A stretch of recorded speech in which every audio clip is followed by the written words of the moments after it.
नमस्कार विद्यार्थी मित्रांनो, तर पहा आपल्या समोर रेल्वेवरील एक प्रश्न आहे. प्रश्न असा आहे, ताशी 72 किलोमीटर प्रति तास वेगाने जाणारी रेल्वे 18 सेकंदामध्ये किती अंतर पार करेल?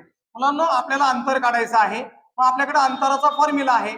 अंतर बरोबर वेग गुणिले वेळ, हा आपला फॉर्म्युला असतो. पण जर तुम्ही पाहिलं तर ताशी वेग हा किलोमीटर प्रति तासामध्ये आहे आणि तुमचा जो टायमिंग आहे वेळ तो सेकंदात दिलाय मुलांनो. तर इथं तासामध्ये आहे आणि इथं सेकंदात आहे, म्हणजे युनिट आपल्याला एक नाही. युनिट एक करण्यासाठी मुलांनो काय करायचं लक्षात ठेवा, त्याला अंतर काढताना वेग आणि वेळ याला 518 आपल्याला गुणायचे. ठीक आहे, चला मुलांनो, गाडीचा वेग आहे 72 गुणिले तिला 18 सेकंदाचा वेळ लागतो, तर गुणिले 5 किती घ्यायचंय 18. 18 एक 18, 18 एक 18 मुलांनो, उरलं 72 गुणिले 5 म्हणजे 5 दुने 10, चला 1, 5 7 35 आणि 1 36. म्हणजे याचा अर्थ मुलांनो, ती रेल्वे 72च्या स्पीडनं 18 सेकंदामध्ये 360 मीटरचं अंतर काय करेल, पार करेल.